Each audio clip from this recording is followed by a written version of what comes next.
Back to Mamta Niwal tutorial. और guys इस video के अंदर हम चैप्टर नंबर अपना 17 करेंगे। ठीक है, इसका नाम क्या है? Forest our life line.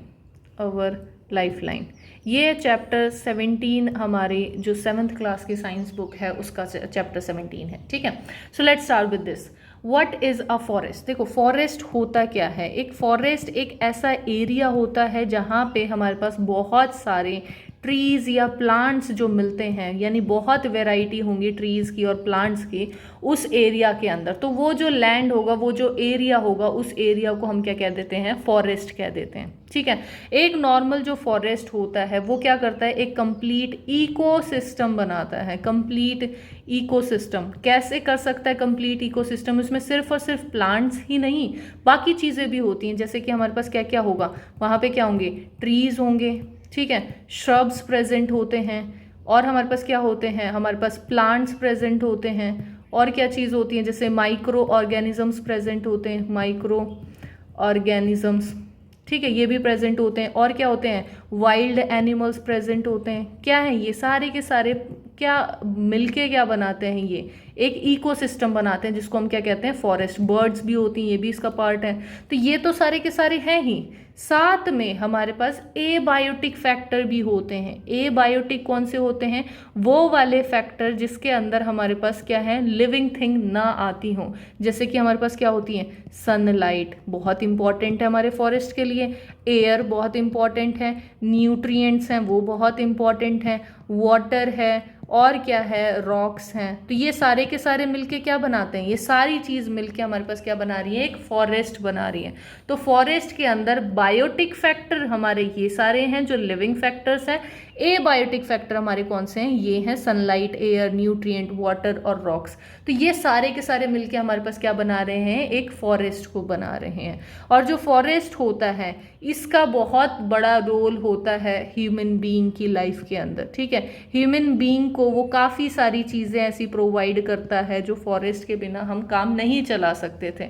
तो इसको हम ये भी कह सकते हैं कि ह्यूमन बीइंग के लिए मान लो या फिर सबके लिए मान लो, जो फॉरेस्ट होता है वो एक क्या होता है? एक इम्पॉर्टेंट रिसोर्स होता है। यानी यहाँ से हमारे पास बहुत सारी चीज़ें मिलके बनती हैं, बहुत सारी चीज़ें हमें फॉरेस्ट से मिलती हैं। ठीक है, जिसको हम धीरे धीरे इस चैप्टर के अंदर पढ़ेंगे।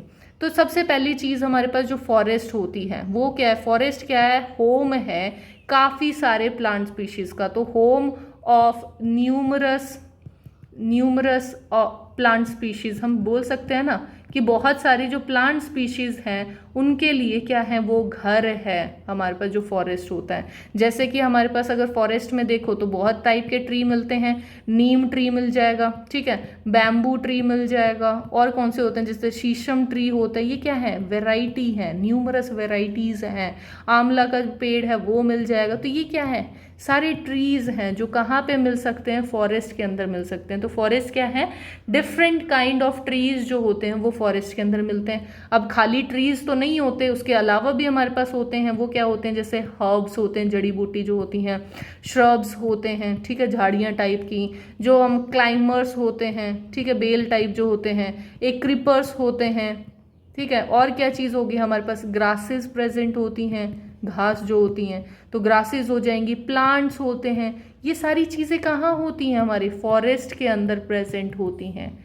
सब कहाँ पे है? फॉरेस्ट में प्रेजेंट है। तो फॉरेस्ट जो होगा वो काफ़ी सारा घर होता है। मतलब घर होता है क्या? काफ़ी सारे प्लांट्स का, काफ़ी सारे प्लांट की स्पीशीज का। ठीक है, साथ में ये क्या करता है? ये सर्व करता है, सर्व वेरियस पर्पसेस। ठीक है, वेरियस पर्पसेस,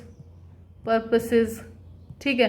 किसको सर्व करता है? इन्वायरमेंट को भी सर्व करता है। देखो ज्यादातर हमारी जो ऑक्सीजन है कहाँ से आ रही है? फॉरेस्ट से ही तो आ रही है। तो इन्वायरमेंट को भी सर्व कर रहा है और ह्यूमन बीइंग को भी सर्व कर रहा है।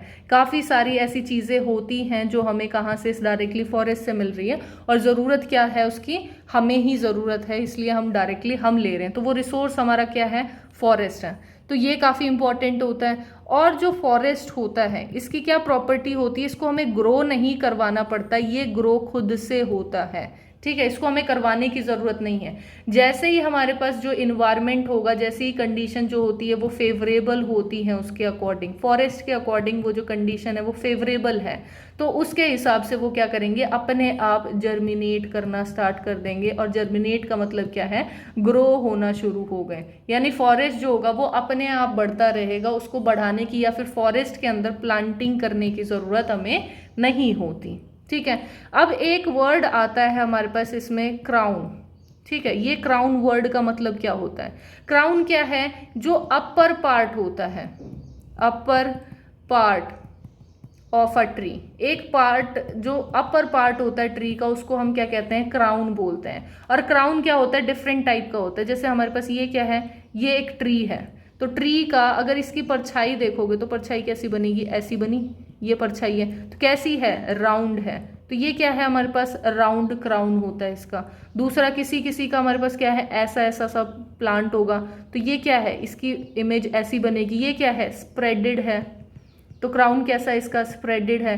किसी किसी का क्या होता है, काफी कोनिकल, ऐसे बिल्कुल चोंच टाइप का बना हुआ होता है, ऐसा प्लांट भी होता है हमारे पास। तो इसका हमारे पास क्राउन कैसा है, पिरामिडल हुआ। तो ये डिपेंड करता है कि कैसा शेप है, जैसा शेप होगा वैसा ही।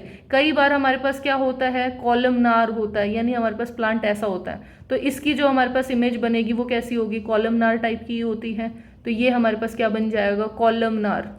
कॉलमनार, कॉलमनार हमारे पास क्या है, शेप है, क्राउन की शेप है। ओपन शेप भी हो सकती है, वेस शेप भी हो सकती है, कॉलमनार भी हो सकती है, पिरामिडल भी हो सकती है, स्प्रेडिंग भी हो सकती है, राउंड भी हो सकती है, यानी क्राउन की शेप है। बस हम क्या देख रहे हैं कि अपर जो टॉप पोर्शन है ट्री का वो कैसा है, क्या शेप है उसकी, उसके हिसाब से हमारी क्राउन की शेप जो होती है वो चेंज हो जाती है। नेक्स्ट हमारे पास आती है कैनोपी। कैनोपी, कैनोपी क्या चीज होती है, जो फॉरेस्ट होता है, ग्रो करते हैं, जो फॉरेस्ट टॉल वाले फॉरेस्ट, मतलब जो टॉल वाले ट्री होते हैं, वो कहाँ तक हमारी ऊपर जो फॉरेस्ट होती है ना उसकी रूफ बनाने का काम करते हैं, टॉल वाले ट्री। ठीक है, तो टॉल वालों ने क्या किया, इतना जबरदस्त वो ऊपर से कवर्ड होता है कि हमें क्या है, वहां से सनलाइट भी नहीं मिल पाती, कई बार ऐसा वाला काम हो जाता है। तो ये क्या बना रहे हैं, ये रूफ बना रहे हैं। ठीक है, रूफ बना रहे हैं किसकी, फॉरेस्ट की, जो ऊपर से बिल्कुल प्रॉपरली कवर कर रखा है जिसने, उसको हम क्या कहते हैं, कैनोपी कहते हैं। तो इसकी अगर हम डेफिनेशन देखें तो फॉरेस्ट के पास क्या होता है, trees grown tall together and their branches appears as the roof of the forest। ठीक है, तो फॉरेस्ट की ये रूफ टाइप की फील होने लग जाती है, जिससे हमें क्या है, कोई भी स्काई नहीं दिख रहा है, कोई भी लाइट आपको अलग से नहीं दिख रही है, विजिबल नहीं है, तो उस वाले पोर्शन को हम क्या कहते हैं, कैनोपी कहलाता है। ये क्या है, कैनोपी है। ठीक है, नेक्स्ट हमारे पास आते हैं स्ट्रेटिफिकेशन। अब ये क्या चीज़ होती है, ठीक है, स्ट्रेटिफिकेशन क्या होता है, कोई भी चीज़ की आप लेयरिंग कर रहे हो, डिफ्रेंशिएट कर रहे हो, उसको हम स्ट्रेटिफिकेशन बोलते हैं। तो फॉरेस्ट के अंदर हम लेयरिंग क्या कर रहे हैं, फॉरेस्ट को हमने अलग अलग लेयर्स में डिवाइड कर दिया है कि हमारे पास कुछ एरिया, जैसे यहाँ वाला है, एक तो होगा हमारे पास कौन सी लेयर, जहाँ पे हमारे पास प्लांट जो होंगे वो बहुत बड़े बड़े होंगे, यानी पूरे प्रॉपर ट्री होगा। तो ट्री होगा तो वो क्या है, साइज उसका ज़्यादा बड़ा होगा, तो साइज के ऊपर डिपेंड करेगा। दूसरा हमारे पास क्या होंगे, कुछ होंगे हमारे पास छोटे छोटे होंगे, तो वो क्या है, जैसे घास है, तो घास हमारा सारा का सारा क्या है, नीचे वाली एरिया में रह जाएगा। तो ये है लेयर्स बना रखी होती हैं, तो ये लेयर्स ही क्या करती हैं, स्ट्रेटिफिकेशन बनाती है हमारे जो फॉरेस्ट है उसकी। तो कैसी कैसी लेयर्स हमारे पास प्रेजेंट होती हैं, जैसे सबसे पहली लेयर हम जिसको बोलते हैं वो क्या होती है, फॉरेस्ट फ्लोर कहलाती है। फॉरेस्ट फ्लोर क्या है, यानी नीचे वाला जो हमारे पास बेस है उसको हम फॉरेस्ट फ्लोर कहते हैं। ठीक है, जिसके अंदर हमारे पास क्या होती हैं, कोई भी पत्ती अगर गिर गई है, यानी शेडेड जो लीव्स हैं वो हो सकती हैं, शेडेड स्टेम्स होती हैं, वो वहाँ पे मिल सकती हैं। बाक वाला जो हिस्सा होता है जो खराब हो गया, नीचे गिर गया है, वो वाला, या फिर हम जितना भी टॉप लेयर होती है सॉइल की, टॉप लेयर ऑफ सॉइल, ये सारा का सारा हमारे पास किस में कंसीडर किया जाता है, फॉरेस्ट फ्लोर पे। तो फ्लोर के ऊपर हमारे पास क्या चीज़ आएगी, बिल्कुल जो फ्लोर की बात है तो वहाँ पे जो पत्ती वगैरह गिर गई है, कोई टहनी गिर गई है, कोई हमारे पास स्टेम है, कोई बार्क वाला हिस्सा है, या फिर सॉइल की ऊपर वाली लेयर, तो ये वाली लेयर को हम क्या कह रहे हैं, फॉरेस्ट फ्लोर कह रहे हैं। ठीक है, नेक्स्ट लेयर जो आती है उसको हम क्या कहते हैं, हर्ब लेयर बोलते हैं। अब जो हर्ब लेयर होंगे इसमें क्या होंगे, हर्ब्स प्रेजेंट होंगे। हर्ब्स क्या होते हैं, ये इनके अंदर वुडी स्टेम नहीं प्रेजेंट होती। ठीक है, वुडी स्टेम जो होती है वो प्रेजेंट नहीं होती इसके अंदर। ठीक है, विदाउट वुडी स्टेम होते हैं, और ग्राउंड के ऊपर थोड़े से ही एयर में ग्रो करते हैं, मतलब वो होते हैं साइज में बहुत छोटे होते हैं, बहुत छोटे छोटे होते हैं, बिल्कुल नीचे नीचे ही ग्रो करेंगे। ठीक है, ज़्यादा ऊपर अबव लेवल नहीं होता ग्राउंड का। तो जैसे कि हमारे पास कितना लेवल, जैसे घास होती है ना, ग्रासेस वगैरह उगी हुई होती हैं, तो उतना ही एरिया हमारे पास कौन लेते हैं, हमारे पास हर्ब्स लेते हैं। तो हर्ब्स वाली लेयर क्या होगी, जस्ट ऊपर जो हमारे पास फॉरेस्ट फ्लोर है उसके जस्ट ऊपर वाली लेयर हमारे पास कौन सी बन जाएंगी, हर्ब लेयर बन जाएगी। ठीक है, यहाँ पे हमारे पास क्या होगा, यूजुअली अगर हम फॉरेस्ट की बात करें तो हर्ब लेयर जो होती है वो थोड़ी कम होती है, इतनी ज़्यादा प्रेजेंट नहीं होती। तीसरी हमारे पास क्या होगी, हर्ब्स के बाद हमारे पास क्या आता है, शर्ब लेयर। अब शर्ब्स लेयर क्या कौन सी होती हैं, जिसके अंदर प्लांट जो होगा वो स्मॉल होगा, स्मॉल भी हो सकता है, और हमारे पास मीडियम साइज भी हो सकता है। ठीक है, दोनों टाइप की हमारे पास जो श्रब्स होती हैं वो प्रेजेंट होती हैं, तो स्मॉल भी हो सकती है और मीडियम साइज भी हो सकती हैं। और ज़्यादा इनको क्या चाहिए होती है, जो सनलाइट होती है वो बहुत ज़्यादा चाहिए होती है। तो सनलाइट जो होती है रिक्वायरमेंट इनकी थोड़ी ज़्यादा होती है। ठीक है, ये हमारे पास कौन सी होगी, शर्ब लेयर होगी। और हमारे पास क्या होती है, under story. Under story next हमारे पास क्या है, अंडर स्टोरी लेयर होती है। इसके अंदर क्या होता है, प्लांट्स प्रेजेंट होते हैं जो कि हमारे पास जो फॉरेस्ट फ्लोर है उसके ऊपर ग्रो किए हैं, बट लोअर दी जो कैनोपी है उससे थोड़ा नीचे वाले हिस्से में। यानी अब हमारे पास प्लांट देखो, एक हमारे पास क्या है, फॉरेस्ट फ्लोर है, एक हमारे पास क्या है, उससे जस्ट ऊपर आए हैं जिसको हम हर्ब्स लेयर बोल रहे हैं। उसके ऊपर हमारे पास ये झाड़ियां टाइप की आप मान लो, ये हमारे पास क्या है, श्रब वाली लेयर है। अब हमारे पास क्या है, एक हमारे पास प्लांट है, वो ट्री है पूरा का पूरा।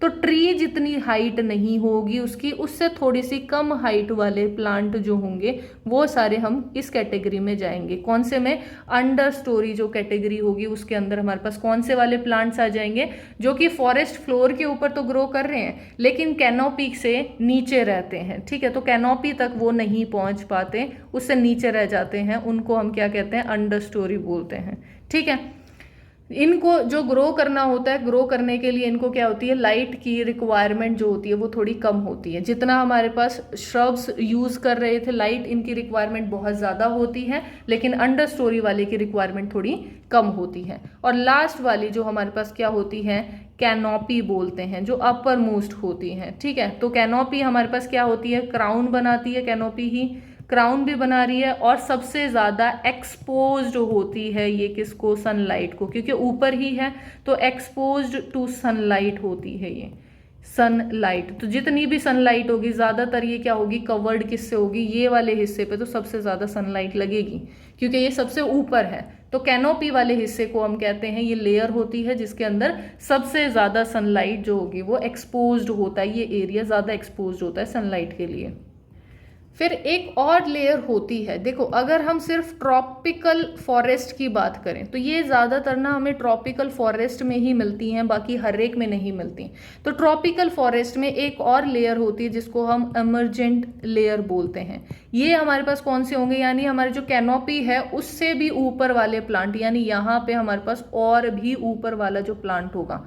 अब हम इसको ना पूरे को ही एक बार बना के देखते हैं जिससे आप लोगों को क्लियर हो जाए कि पूरी की पूरी हमारे पास कैसे है। सबसे पहले हमारे पास क्या होंगे, हर्ब और शर्ब बनेंगे। ठीक है, सबसे नीचे तो हमारे पास क्या होता है, फॉरेस्ट फ्लोर होता है। तो ये हमारे पास क्या बन गया, फॉरेस्ट फ्लोर।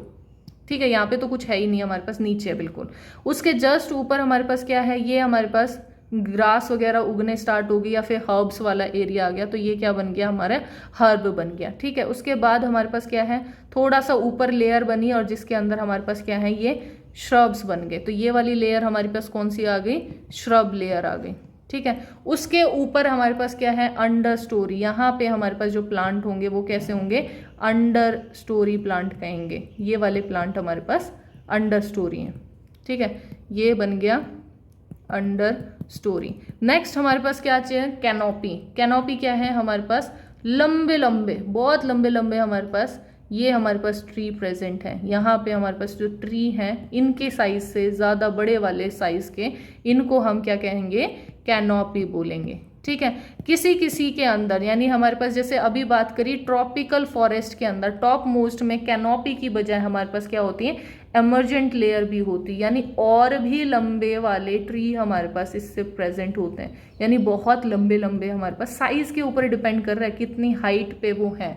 तो ये वाली जो सबसे ऊपर मोस्ट है ये क्या है हमारे पास, एमर्जेंट लेयर कहलाएगी फॉरेस्ट की, ठीक है। तो ये लेयर्स के अंदर हमारा जो फॉरेस्ट होता है वो डिवाइडेड होता है। जो फॉरेस्ट होता है ये है क्या, ये कई बार क्या होता है, ये हैबिटेट होता है। हैबिटेट क्या होता है, किसी भी चीज़ का, किसी का घर जो होता है उसको हम क्या कहते हैं, हैबिटेट। जिसके अंदर कोई ऑर्गेनिज्म रह रहा है तो वो उसका हैबिटेट बन जाता है। तो ये काफ़ी हैबिटेट होता है किसका, काफ़ी सारे प्लांट्स के लिए तो है ही, और साथ में एनिमल्स का भी हैबिटेट होता है। एनिमल्स के लिए भी ये घर होता है, ठीक है।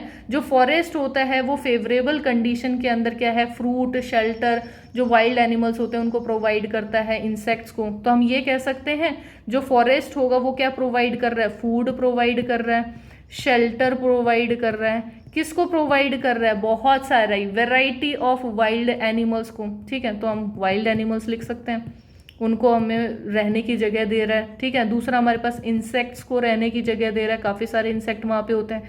माइक्रोब्स, जो हमारे पास नीचे जो फ्लोर है उसका, फ्लोर के ऊपर क्या है, बहुत सारे माइक्रोब्स प्रेजेंट होते हैं, तो उनको भी रहने की वो जगह दे रहा है, शेल्टर प्रोवाइड कर रहा है, ठीक है।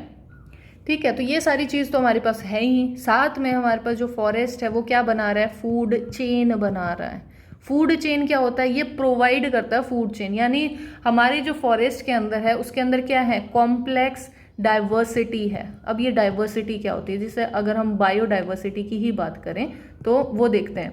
बायोडाइवर्सिटी का मतलब क्या है, हमारे पास ऐसा नहीं है कि सिर्फ एक ही स्पीशीज है, नहीं, बहुत सारी स्पीशीज। यानी अगर आप एक में भी देख रहे हो तो एनिमल्स हैं तो बहुत सारे एनिमल्स हैं, इंसेक्ट्स हैं तो बहुत सारे इंसेक्ट्स हैं। तो ये क्या है, बायोडाइवर्सिटी कहलाते हैं। तो हमारे जो फॉरेस्ट है उसमें क्या है, बायोडाइवर्सिटी है। और वो बायोडाइवर्सिटी क्या कर रही है, एक दूसरे के ऊपर डिपेंडेंट है, ठीक है। तो ये डिपेंड करती है दूसरे के ऊपर अपने खाने के लिए, डिपेंडेंट ऑन ईच अदर, ठीक है। अपना खाना जो उन्होंने बनाना है, रहना है, कहाँ पे क्या कर रहे हैं, वो क्या है, दूसरे के ऊपर डिपेंडेंट है। अब खाने के लिए हमारे पास क्या होते हैं, एक होते हैं हर्बीवोरस। हर्बीवोरस क्या होते हैं, जो डायरेक्टली प्लांट को खाते हैं, उन वाले एनिमल्स को हम हर्बीवोरस बोल देते हैं। एक होते हैं हमारे पास कार्निवोरस, जो कि डायरेक्टली हमारे पास क्या है, किसी एनिमल को खाते हैं, तो वो हमारे पास क्या होगा, कार्निवोरस। यानी हर्बीवोरस जो एनिमल्स हैं उनको खाने वाले कौन से होते हैं, कार्निवोरस होते हैं।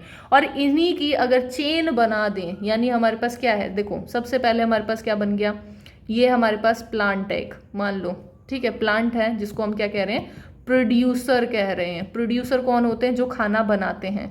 किसकी प्रेजेंस में, उसने सनलाइट की प्रेजेंस में उसने क्या लिया, वाटर लिया। वाटर कहाँ से, सॉइल से ले लिया उसने, और क्लोरोफिल ऑलरेडी उसके पास प्रेजेंट था। उसने क्या किया, फोटोसिंथेसिस प्रोसेस, अपना खाना बना लिया। अब इसको खाने वाले हमारे पास कौन थे, हर्बीवोरस थे। तो जो भी होगा हमारे पास प्राइमरी कंज्यूमर कहेंगे इसको, प्राइमरी कंज्यूमर, जो कि उसको कंज्यूम करेगा। प्रोड्यूसर को कंज्यूम करने वाला प्राइमरी कंज्यूमर होते हैं, और मोस्टली ये क्या है, हर्बीवोरस होते हैं। हर्बीवोरस होंगे प्राइमरी कंज्यूमर। फिर हमारे पास क्या होते हैं, नेक्स्ट हमारे पास आ जाएंगे हमारे पास सेकेंडरी कंज्यूमर। सेकेंडरी कंज्यूमर, ठीक है। अब सेकेंडरी कंज्यूमर्स कैसे हो सकते हैं हमारे पास, ये ओमनीवोरस होते हैं। ओमनीवोरस कौन से होते हैं, जो प्लांट को भी खा सकते हैं और जो एनिमल्स को भी खा सकते हैं। वैसे वाले सारे के सारे आ जाएंगे ओमनीवोरस। नेक्स्ट हमारे पास इससे अगली जो लेयर बनेगी वो हमारे पास क्या होगी, टर्शरी कंज्यूमर्स। टर्शरी कंज्यूमर्स, ठीक है। अब टर्शरी कंज्यूमर्स कैसे होंगे, ये तो हमारे पास प्रॉपरली कार्निवोरस होंगे, यानी ये किस पे हैं, दूसरे एनिमल्स वगैरह को खाने के लिए बैठे हैं, अपने खाने के लिए क्या है, दूसरा एनिमल चाहिए उनको। और इनके बाद हमारे पास जो टर्शरी कंज्यूमर्स होते हैं ये ज्यादातर तो एक तो कार्निवोरस ही रहेंगे, ठीक है। दूसरा हमारे पास प्रोड्यूसर से हमारे पास डायरेक्टली न्यूट्रिएंट और कौन ले रहा है, तो प्रोड्यूसर से हमारे पास डायरेक्टली न्यूट्रिएंट कहाँ जा रहा है, जो डीकम्पोजर्स होते हैं वो भी डीकम्पोजर्स, ठीक है। डीकम्पोजर्स करते क्या है, जैसे हमारे पास टर्शरी कंज्यूमर था, कार्निवोरस था, वो मर गया, तो मरने के बाद इसमें से क्या हुआ, जितने भी न्यूट्रिएंट होंगे वो सारे किसने एब्जॉर्ब कर लिए, जो डीकम्पोजर्स थे उन्होंने ले लिए उसको। अब डीकम्पोजर्स ने क्या किया, ये न्यूट्रिएंट को उठाया, सॉइल के अंदर डाल दिया, और सॉइल जब पानी से जब वो प्लांट जो था वो खाना बना रहा है तो सॉइल के थ्रू उसने क्या है, न्यूट्रिएंट भी ले लिया। तो ये क्या है, ये हमारे पास एक साइकिल चल रही है। पहले क्या है, प्रोड्यूसर ने प्राइमरी कंज्यूमर को दिया, प्राइमरी कंज्यूमर को किसने खा लिया, सेकेंडरी कंज्यूमर ने, सेकेंडरी को किसने खा लिया, टर्शरी कंज्यूमर ने, फिर टर्शरी कंज्यूमर जो थे वो मर गया, फिर मरने के बाद हमारे पास क्या, डीकम्पोजर ने खा लिया उसको, और डीकम्पोजर ने उसके जितने भी न्यूट्रिएंट थे वो वापस प्लांट को दे दिए, अब प्लांट दोबारा से चेन। तो ये क्या है, ये इसी को हम क्या कहते हैं, फूड चेन बोलते हैं, जो कि हमारे फॉरेस्ट के अंदर हमेशा प्रेजेंट रहती हैं, ठीक है। अब ये फूड चेन होगी। नेक्स्ट हमारे पास क्या आता है, ह्यूमस। ह्यूमस क्या होता है, ये हमारे पास एक डार्क कलर का सब्सटेंस होता है। डार्क कलर हमेशा ये डार्क कलर में होता है, ऐसे लाइट कलर के अंदर नहीं प्रेजेंट होता। और कहाँ पे मिलता है, ये हमारे सॉइल के अंदर मिलता है, ठीक है। कहाँ पे, सॉइल के अंदर मिलेगा। ह्यूमस चीज क्या होती है, जितने भी हमारे पास डेड एंड डीके ऑर्गेनिजम्स होते हैं, यानी उनका कोई पोर्शन रह गया है या कोई भी हिस्सा है उसका, वो सारा का सारा किसमें, ह्यूमस में कंसीडर किया जाता है, ठीक है। तो जो माइक्रो ऑर्गेनिज्म जो रह रहे होते हैं वो इसको क्या कन्वर्ट करते हैं, कोई भी हमारी डीकेइंग जो मैटर होता है जो हमारे सॉइल के अंदर पड़ा है, जिसको हमें सड़ा गला के खत्म करना है, वो डीकेइंग मैटर को वो क्या कन्वर्ट करते हैं, ह्यूमस के अंदर। और ह्यूमस किस में होता है, हमारे सॉइल के अंदर, और सॉइल से हमारे पास क्या है, प्लांट जो होता है वो न्यूट्रिएंट वगैरह लेता है, ठीक है। अब ये काम करवा कौन पाता है, ये जो ह्यूमस के अंदर इसको कन्वर्ट करना होता है, ये कौन से होते हैं, डीकम्पोजर्स होते हैं। तो डीकम्पोजर्स क्या हेल्प करते हैं, ये एनिमल्स के ऊपर फीड करते हैं, जो भी एनिमल्स हमारे मर गए हैं, डिकेइंग प्लांट हैं, डिकेइंग एनिमल्स हैं, उनके ऊपर फीड करेंगे और उनका जो भी सब्सटेंस होगा उसको कन्वर्ट करके किस में कन्वर्ट कर देंगे, ह्यूमस के अंदर कन्वर्ट करते हैं। इन्हीं को हम क्या कहते हैं, डीकम्पोजर्स बोला जाता है। अब देखो, जो हमारे पास फॉरेस्ट होते हैं, फॉरेस्ट के अंदर हमारे पास प्लांट जो होते हैं वो सारे के सारे न्यूट्रिएंट को एब्जॉर्ब करता रहता है और उसको क्या है, अपने खाने में कन्वर्ट करता रहता है। तो ये जो न्यूट्रिएंट है ये रीसाइकिल कैसे होता है, रीसाइकिल कैसे करें हम न्यूट्रिएंट को, तो वो क्या तरीका होता है। नॉर्मली हमारे पास जो न्यूट्रिएंट प्रेजेंट कहाँ पे होते हैं, सॉइल के अंदर होते हैं, और सॉइल से वो कहाँ पे चले जाते हैं, प्लांट के अंदर चले जाते हैं, प्लांट ले लेते हैं उसको। प्लांट को जिसने खाया वो क्या है, हमारे पास जैसे इंसेक्ट्स हैं, इंसेक्ट्स जो होंगे वो उनके अंदर चला जाएगा। तो और हमारे पास कहाँ से, सॉइल से हमारे पास डायरेक्टली कहाँ पे आ सकता है, माइक्रो ऑर्गेनिजम्स के अंदर भी आ सकता है, माइक्रो ऑर्गेनिजम्स, ठीक है। ये हमारे पास न्यूट्रिएंट यहाँ पे चला गया। अब यहाँ से क्या होगा, ये इनमें से कोई सी भी चीज डाई होती है, कोई भी चीज मरती है, तो मरने के बाद हमारे जो डीकम्पोजर्स होंगे वो इसके ऊपर अटैक कर देंगे। तो डीकम्पोजर्स का काम क्या होता है, इनको खत्म कर देना, इनको, इनका जो ऑर्गेनिक मैटर होगा, मतलब जो भी रिमेनिंग मैटर होगा, जो भी रिमेनिंग चीज रह जाएगी उसको हमें दोबारा से ऑर्गेनिक में कन्वर्ट कर देना। और ऑर्गेनिक हमारे पास कहाँ चला जाता है, डायरेक्टली दोबारा से सॉइल के अंदर चला गया। और जिसकी वजह से, इनकी वजह से हमारे पास जो सॉइल होती है वो काफ़ी फर्टाइल भी हो जाती है। जो फॉरेस्ट की सॉइल होती है वो बहुत फर्टाइल होती है। तो ऐसे ही हमारे पास दोबारा से कहाँ पे, सॉइल के अंदर ही तो आ गया हमारा सारा न्यूट्रिएंट, अब दोबारा से हमारा प्लांट ले लेगा और दोबारा से पूरा प्रोसेस चलेगा। तो न्यूट्रिएंट की ये साइकिल चलती रहती है हमारे इन्वायरमेंट में, जो कि फॉरेस्ट का इन्वायरमेंट होता है, ठीक है। एक और चीज है, जो फॉरेस्ट होता है उसको हम क्या कहते हैं, ग्रीन लंग्स भी बोला जाता है। अब ये क्यों बोला जाता है, क्योंकि हमें पता है कि जो प्लांट्स होते हैं, प्लांट्स क्या करते हैं, कार्बन डाइऑक्साइड को लेते हैं और ऑक्सीजन को रिलीज करते हैं। तो ये तो हमें पता ही है, लंग्स का काम क्या होता है, कार्बन डाइऑक्साइड को फिल्टर करना, हटाना, हमारी बॉडी में से कार्बन डाइऑक्साइड को लेके जाएंगे और ऑक्सीजन हमारी बॉडी को देंगे। तो सेम ऐसे ही हमारे पास जो ग्रीन प्लांट्स होते हैं वो क्या करते हैं, जितनी भी हमने ऑक्सीजन कार्बन डाइऑक्साइड छोड़ी है उस कार्बन डाइऑक्साइड को ले लेंगे और ऑक्सीजन को बदल के उसमें से और ऑक्सीजन को इन्वायरमेंट में दे देंगे जो हमें चाहिए। ठीक है, तो इसी की वजह से ये जो लेन देन चल रहा है, इसी की वजह से हमारे पास जो बैलेंस होता है वो बना रहता है, किसका, ऑक्सीजन का और कार्बन डाइऑक्साइड का बैलेंस। तो ये हमारे पास क्या है, एनिमल्स है। एनिमल्स ने प्लांट को क्या दे दिया, कार्बन डाइऑक्साइड दे दी, और प्लांट ने एनिमल को क्या दे दिया, ऑक्सीजन दे दी। तो ये हमारे पास जो ये प्रोसेस चल रहा है ये किस लिए है, जिससे हमारे पास एटमॉस्फेयर जो होगा वो बना रहे, एटमॉस्फेयर के अंदर जो बैलेंस है इन दोनों गैसेस का वो है प्रॉपरली बना रहे। तो इसीलिए इसको हम क्या कहते हैं, ग्रीन लंग्स भी बोला जाता है फॉरेस्ट को। एक और चीज है इसके अंदर, देखो हम जो फॉरेस्ट है, फॉरेस्ट को हम क्या कहते हैं, एक डायनेमिक लिविंग एंटिटी भी बोला जाता है। ठीक है, अब डायनेमिक लिविंग एंटिटी का मतलब क्या है, डायनेमिक क्या होती है, कोई भी चीज बहुत फ्रिक्वेंटली चेंज होती रहे तो उसको हम कहते हैं। क्यों हम इसको ये नाम दे रहे हैं, वो क्या मेन रीजन क्या है, हमारे पास जितने भी ऑर्गेनिजम्स वहाँ पे प्रेजेंट होते हैं हमारे किसमें, फॉरेस्ट के अंदर, जितने भी ऑर्गेनिजम्स यानी हमारे पास प्लांट हैं, एनिमल्स हैं, ये सारे के सारे क्या है, एक दूसरे के ऊपर डिपेंड करते हैं रहने के लिए, एक दूसरे को सर्वाइवल के अंदर हेल्प करते हैं। तो इसीलिए ये क्या होते हैं, डायनेमिक लिविंग एंटिटी कहलाता है हमारा फॉरेस्ट। जैसे कि हमारे पास क्या होता है, प्लांट्स के ऊपर कौन डिपेंड करता है, खाने के लिए कौन डिपेंड कर रहा है, हर्बीवोरस डिपेंड कर रहे हैं। अब हर्बीवोरस को खाने के लिए हमारे पास क्या है, कार्निवोरस है। तो कार्निवोरस किसके ऊपर, हर्बीवोरस के ऊपर डिपेंड कर रहा है अपने खाने के लिए, अपने सर्वाइवल के लिए। सेम ऐसे ही अब हमारे पास जो कार्निवोरस है वो मर जाता है, मरने के बाद हमारे पास जो हमारे पास डीकम्पोजर्स होंगे तो वो डेड एनिमल्स को खाने के लिए बने हुए हैं। तो उनका खाना क्या है हमारे पास, जो कार्निवोरस मर जाएंगे उनका, या फिर जो प्लांट है, प्लांट डाई हो गए तो उन प्लांट्स का जितना भी न्यूट्रिएंट है वो हमने दोबारा से सॉइल के अंदर डालना है। तो वो किसका काम होता है हमारे पास, डीकम्पोजर्स का काम होता है। तो डीकम्पोजर्स क्या करते हैं, जितना भी डिकेइंग डेड मैटर होता है उस सब को जो फॉरेस्ट है उसके अंदर वापस दे देते हैं, और यही हमारे पास दोबारा किसको मिल जाता है, प्लांट को मिल जाता है, क्योंकि सॉइल से हमारे पास डायरेक्टली प्लांट फिर से एब्जॉर्ब करता है और फिर से हमारा पूरा प्रोसेस चल जाता है। तो इसी की वजह से इसको हम क्या कहते हैं, डायनेमिक लिविंग एंटिटी बोला जाता है एक फॉरेस्ट को। ठीक है, यही एक रीजन होता है।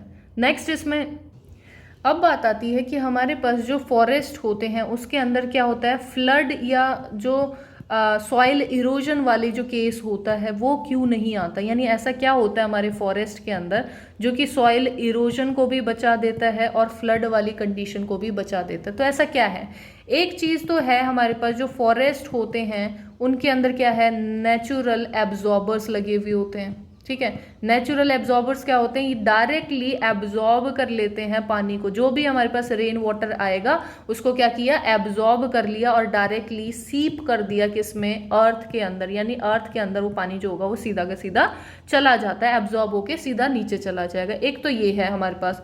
दूसरा हमारे पास क्या है, इसमें फ्लो जो होगा वो वाटर का कम होता है, इतना फ्लो नहीं हो पाएगा। ठीक है, मेन चीज हमारे पास क्या है, एक तो हमारे पास इवेपोरेशन यानी इवेपो ट्रांसपिरेशन भी हम कह सकते हैं।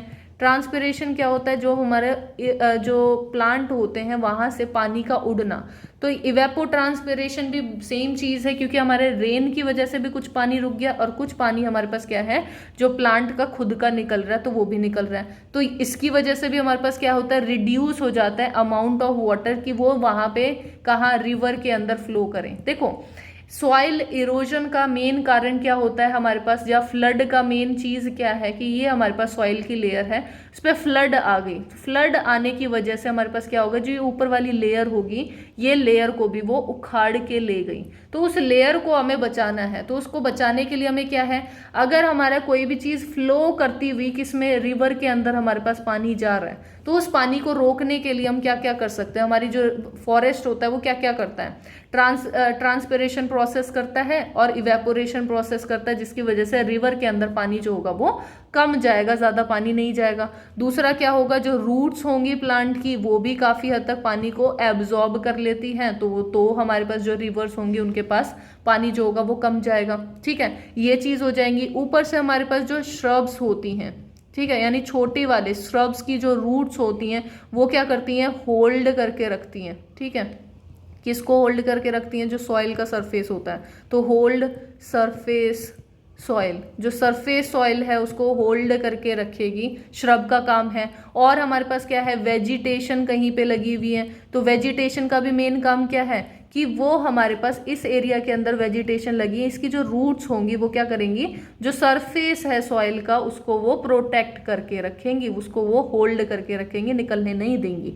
जैसे नॉर्मली अगर खाली होती बंजर भूमि होती तो वहां से वो ऊपर वाली लेयर निकल जाती, जिसी को हम सॉइल इरोजन कहते हैं, वो नहीं हो पाएगा। दूसरा हमारे पास मेन कारण सॉइल इरोजन का और क्या होता है कि जो रेन की बूंदें लगती हैं तो वो क्या है, बहुत हार्ड होती हैं, बहुत तेज लगती हैं, जिसकी वजह से क्या होता है, हमारी जो मिट्टी होती है ये उखड़ जाती है, और फिर अगर बहेगी किसी भी चीज में तो ये ऊपर वाली लेयर बहुत इजीली निकल जाएगी। लेकिन हमारे जो फॉरेस्ट होते हैं उनके अंदर क्या होता है, हमारे पास ट्रीज लगे हुए होते हैं, ये हमारे पास क्या है, बहुत घने ट्री हैं, तो डायरेक्टली क्या होता है, रेन किस पे लगी है, ट्री के ऊपर लगती है, और ट्री जो होता है वो बचा देता है, जिससे सॉइल के ऊपर इतनी जोर से वो बारिश जो होती है वो डायरेक्टली नहीं लग पाती, और जिसकी वजह से हमारे पास क्या होता है, रेनफॉल की वजह से जो फॉरेस्ट होता है वो बच जाता है, उसके अंदर सॉइल इरोजन के चांसेस जो होते हैं वो कम हो जाते हैं। तो प्लांट जो है वो भी उसको रोक के रख रहे हैं, ऊपर से जो ट्रीज हैं, बड़े बड़े ट्री हैं, वो भी उसको प्रोटेक्ट कर रहे हैं कि डायरेक्टली सॉइल के ऊपर कोई हार्म ना आए हमारी बारिश का। नेक्स्ट हमारे पास जो इसकी बहुत बड़ी बड़ी रूट होती हैं, देखो छोटे छोटे प्लांट हैं उनकी तो छोटी छोटी रूट है जो सिर्फ सरफेस को रोक के रखती हैं, लेकिन जो बड़ी ट्री हैं उनकी जो रूट्स होंगी वो क्या करेंगी, लेयर्स तक को होल्ड करके रखती हैं। ठीक है, किसकी लेयर, जो हमारे पास सॉइल की लेयर होती हैं उनको भी होल्ड करके रखने का काम किसका होता है, हमारे जो रूट जो बड़े बड़े प्लांट्स होते हैं उनकी रूट का। ठीक है, तो इस हिसाब से हम क्या करते हैं, सॉइल इरोजन या फ्लड वाली जो कंडीशन होती है फॉरेस्ट में बचती हैं, फॉरेस्ट में ये चांसेस जो होते हैं वो कम होते हैं। अब देखते हैं हमारे फॉरेस्ट और क्या काम कर सकता है। हमारा जो फॉरेस्ट होता है ना, ये प्रिवेंट हो सकता है जो पॉल्यूशन होता है उससे, तो फॉरेस्ट प्रिवेंट पॉल्यूशन को कैसे हमारा कंट्रोल कर सकता है एक फॉरेस्ट। देखो एक चीज तो हम सभी को पता है कि फॉरेस्ट क्या है, एक रिच सोर्स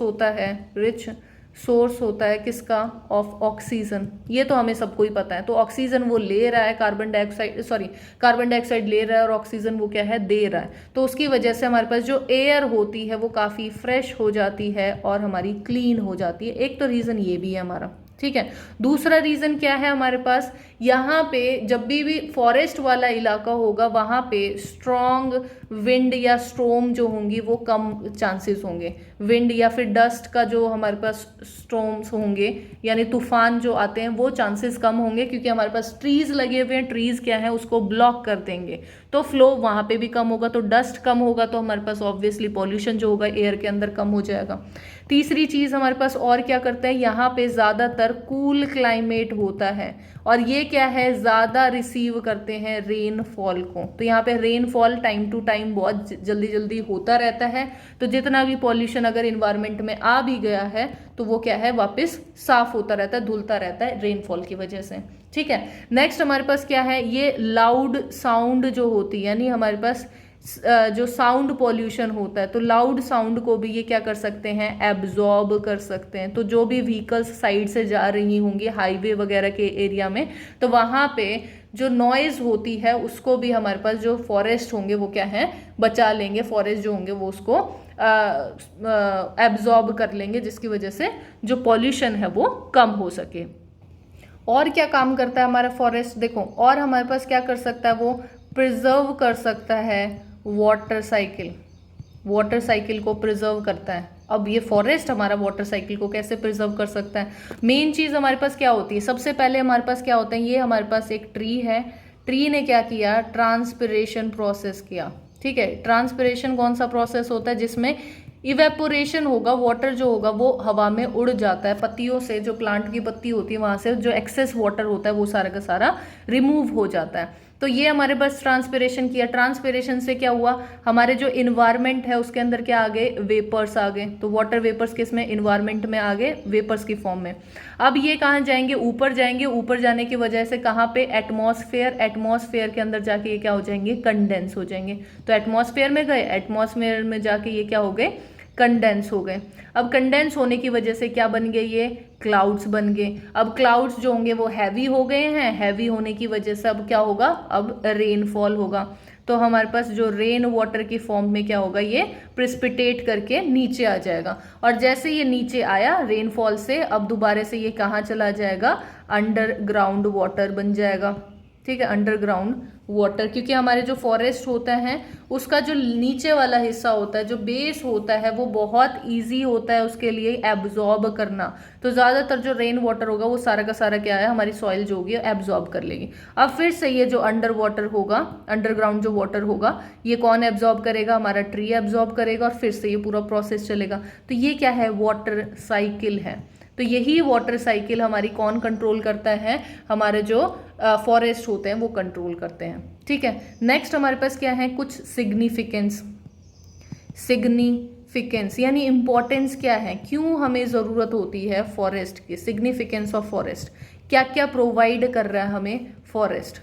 तो देखो, हमें एक चीज़ तो हमें क्या दे रहा है, वो हैबिटेट दे रहा है। तो काफ़ी सारे प्लांट्स को, एनिमल्स को वो क्या है, रहने की जगह दे रहा है, एक प्रॉपर उनका इन्वायरमेंट दे रहा है। दूसरा क्या है, ऑक्सीजन दे रहा है। ठीक है, और हमारे पास क्या है, कार्बन डाइऑक्साइड, दोनों को कंट्रोल करके रखता है, उनकी क्वांटिटी जो है वो कंट्रोल करके रखती है हमारे एटमॉस्फेयर के अंदर। ठीक है, ये हो गया। और हमें क्या कर रहा है, ग्लोबल वार्मिंग से बचाता है, ग्लोबल वार्मिंग। अब ग्लोबल वार्मिंग किसकी वजह से होती है, कार्बन डाइऑक्साइड ज़्यादा होने की वजह से ग्लोबल वार्मिंग होती है। लेकिन कार्बन डाइऑक्साइड को वो एब्जॉर्ब कर रहा है, उसको कन्वर्ट किस में कर रहा है, ऑक्सीजन में कर रहा है। तो ग्लोबल वार्मिंग से अभी हम बच जाएंगे। ठीक है, और हमें क्या कर रहा है, वाटर साइकिल, जैसे अभी हमने देखा, वाटर साइकिल को भी वो मेंटेन करने की कोशिश कर रहा है, यानी पूरा मेंटेनेंस किसकी है, वाटर साइकिल की रेगुलेशन करवा पा रहा है। और हमारे पास क्या है, एयर है, वाटर है, लैंड है, या फिर नॉइस है, ये सारे के सारे पॉल्यूशन को वो क्या कर रहा है, कम कर रहा है, रिड्यूस कर रहा है। तो इन सारे पॉल्यूशंस को भी प्रिवेंट करने का काम किसका है, हमारे पास फॉरेस्ट का है। और काफ़ी सारी सोर्स को, काफ़ी सारी चीज़ों को प्रोड्यूस करना जो कि ह्यूमन बीइंग के लिए इम्पॉर्टेंट है, ह्यूमन बीइंग्स को चाहिए होते हैं, उनके यूज़ की चीज़ें हैं, तो वो भी वो प्रोवाइड करता है। जैसे कि हमारे पास क्या क्या दे रहा है, फ्रूट दे रहा है, वेजिटेबल्स दे रहा है, खाने के लिए चाहिए हम लोगों को, तो कहाँ से, फॉरेस्ट से ही तो आ रहा है। वुड है, फर्नीचर बनाना है तो वुड कहाँ से आ रहा है, फॉरेस्ट से ही तो आ रहा है। कोई भी हमारे पास रॉ मटेरियल चाहिए किसी भी इंडस्ट्री के लिए, इंडस्ट्री बनाने के लिए, या फिर इंडस्ट्री में आप कुछ चीज़ बना रहे हो तो उसके लिए जो रॉ मटेरियल्स हैं वो कहाँ से आप लेके आ रहे हो। जैसे पेपर है, पेपर बना रहे हो तो रॉ मटेरियल कहाँ से, फॉरेस्ट से आ रहा है। वुड का कोई काम कर रहे हो तो अब वुड कहाँ से आ रही है, फॉरेस्ट से आ रही है। ठीक है, और हमारे पास क्या है, कोई मेडिकल प्रोडक्ट्स बना रहे हैं तो वो भी हमारे पास क्या है, सारे फॉरेस्ट से आ रहे हैं। काफ़ी सारी चीज़ें जो होती हैं वो फॉरेस्ट से आती हैं। साथ में हमारे पास क्या है, गम होता है। ठीक है, गम जो हमारे पास, जिसको फेविकॉल वगैरह जो भी चीज़ होती है चिपकाने के लिए यूज़ करते हैं, वो भी हमारे वहाँ से आता है। और क्या है, हनी मिलता है हमें, वैक्स मिलता है हमें। ठीक है, स्पाइसेस जो होते हैं वो कहाँ से मिलते हैं, फॉरेस्ट ही हमें प्रोवाइड करता है। ऑयल जो होता है वो भी कहाँ से, फॉरेस्ट से आता है। और हमारे पास कई बार क्या है, जो बोन्स होती हैं काफ़ी सारे एनिमल्स के, काफ़ी सारे एनिमल्स के फर होते हैं, वो भी कौन प्रोवाइड कर रहा है, हमारा जो फॉरेस्ट होता है वो ही प्रोवाइड करता है। ठीक है, अब इस चैप्टर के अंदर हमारे पास जो लास्ट चीज़ बचती है वो क्या है, हमारे पास एक तो है ए फॉरेस्ट्रेशन। ठीक है, एक होती है हमारे पास ए फॉरेस्टेशन, दूसरा होता है हमारे पास डीफॉरेस्ट्रेशन। ठीक है, डीफॉरेस्ट्रेशन का मतलब क्या है, डिक्रीज करना, प्लांट को काटे जा रहे हो आप वहां से तो उसको क्या कह रहे हो, डीफॉरेस्ट्रेशन। ए फॉरेस्ट्रेशन का क्या मतलब है, प्लांटिंग करना, यानी प्लांटिंग आप कर रहे हो, ट्रीज वगैरह को आप ग्रो करवा रहे हो ऐसे इलाके में जहाँ पे, जिस एरिया के अंदर ग्रो नहीं हो रहा वहां पे आप क्या कर रहे हो, वहां पे प्लांट्स को ग्रो करवा रहे हो, वो क्या है, ए फॉरेस्ट्रेशन। ठीक है, जो ए फॉरेस्ट्रेशन होता है ये क्या करता है, इम्प्रूव करता है। इम्प्रूव किसको करेगा, इम्प्रूव हमारे इन्वायरमेंट को, जो अर्थ का इन्वायरमेंट होगा वो इम्प्रूव होगा। क्योंकि हम क्या कर रहे हैं, इसमें प्लांटिंग कर रहे हैं, प्लांटेशन लगा रहे हैं। लेकिन डिफॉरेस्टेशन से क्या होगा, हमारे पास सारा का सारा एरिया जो होगा वो कट जाएगा। यानी ये हमारे पास फॉरेस्ट था, उस फॉरेस्ट के अंदर क्या है, बहुत सारे हमारे पास ट्री थे। अब इन ट्री को हमने काट दिया क्योंकि हमें क्या चाहिए थी, वुड चाहिए थी। तो इनमें से वुड चाहिए, या फिर इस एरिया को हमने क्या है, इरिगेशन के लिए या फिर ये खेती बाड़ी के लिए चाहिए था हमें, तो वो वाला एरिया हमने वहां बना लिया। उसको हमने जो प्लांट्स थे वो सारे के सारे काट दिए और अपनी खेती के लिए हमने यूज कर लिया, या फिर उस एरिया के ऊपर हमने अपना घर बना लिया। तो ये जो एरिया है हमने जो हटा दिए, प्लांट को काट दिया है, तो काटने को हम क्या कहते हैं, डिफॉरेस्टेशन कहते हैं, जो कि इफेक्ट करता है हमारे इन्वायरमेंट में बहुत ज्यादा। ठीक है, इससे हमें क्या क्या प्रॉब्लम आती है, देखो मेन प्रॉब्लम हमारे पास क्या होंगे, जितने भी एनिमल्स वहां पे रह रहे थे, जो प्लांट्स वहां पे रह रहे थे, जिनका वो हैबिटेट था, तो उनका जो हैबिटेट था वो तो उनका खत्म हो गया। यानी उनका जो घर था वो तो आपने खराब ही कर दिया, घर का नुकसान हो गया उनका, वो तो रहा नहीं है। दूसरा क्या है, जो एक सूटेबल इन्वायरमेंट जो उनको नहीं मिल पाया, जिसकी वजह से हमारे पास जो एनिमल्स थे, प्लांट्स थे, बर्ड्स थे, वो क्या हो गए, मर जाएंगे, जिसकी वजह से हमारे पास जो बायोडाइवर्सिटी होगी वो क्या हो जाएगी, कम हो जाएगी। बायोडाइवर्सिटी का लॉस ज्यादा रहेगा, लॉस होने के चांसेस हो जाते हैं। ठीक है, नेक्स्ट हमारे पास क्या होता है, क्लाइमेट चेंजेस बहुत ज्यादा आते हैं। ठीक है, क्लाइमेट चेंज बहुत ज्यादा जल्दी, एकदम से तूफान आ रहा है, एकदम से कुछ और हो रहा है, एकदम से बारिश हो गई, तो वो ज्यादा चांसेस होते हैं। दूसरा क्या है, वाटर साइकिल के अंदर डिस्टर्बेंस आ जाती है, तो वाटर साइकिल जो होगी वो डिस्टर्ब्ड हो जाती है। ठीक है, ये भी प्रॉब्लम है हमारे पास। जो सॉइल होगी वो क्या होगी, ड्राई आउट हो जाती है, ड्राई हो जाएगी, जिसकी वजह से अब हमारे पास पानी की कमी हो गई। दूसरा क्या है हमारे पास, एयर पॉल्यूशन जो होगा वो हमारे पास क्या है, इंक्रीज हो जाएगा। एयर पॉल्यूशन इंक्रीज होने की वजह से क्या होगा, ग्रीन हाउस गैस जो होंगी वो भी बढ़ जाएंगी। अब ग्रीन हाउस गैसेस के अंदर मेन इंपॉर्टेंट गैस कौन सी होती है हमारी, कार्बन डाइऑक्साइड। और कार्बन डाइऑक्साइड को कौन ले रहा था, हमारा फॉरेस्ट ले रहा था, और उसके बदले में क्या दे रहा था, ऑक्सीजन दे रहा था, जो कि अब प्रोसेस नहीं हो रहा। तो नहीं होगा तो एयर पॉल्यूशन भी बढ़ेगा, ग्रीन हाउस जो गैस होगी वो भी बढ़ जाएंगी, जिसकी वजह से हमारे पास क्या है, आगे और भी ज़्यादा प्रॉब्लम आएंगी। नेक्स्ट और क्या होंगे, फॉरेस्ट नहीं होंगे तो फ्लड्स के चांसेस ज़्यादा हो जाएंगे, उस एरिया के अंदर क्या फ्लड वगैरह आ सकती हैं। यानी एक्सेस में कोई ऐसा फ्लो होगा पानी का कि इतना ज़्यादा है कि ऊपर की लेयर जो होगी, जो फर्टाइल लेयर होती है, वो भी निकल जाए।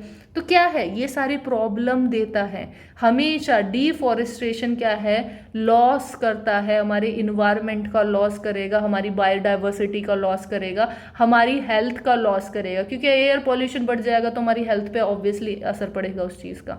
तो यही मेन इंपॉर्टेंट चीज़ें थी। तो आई होप गाइज ये वाला चैप्टर आप लोगों को समझ में आया होगा। इस चैप्टर में इसके अलावा और कोई कॉन्सेप्ट नहीं है, सारी चीज़ें मैंने कवर कर ली हैं। और thank you guys for watching this video. अगर आपको वीडियो अच्छी लगती है तो इसे लाइक करें, मेरे चैनल को सब्सक्राइब करें, एंड थैंक यू गाइज।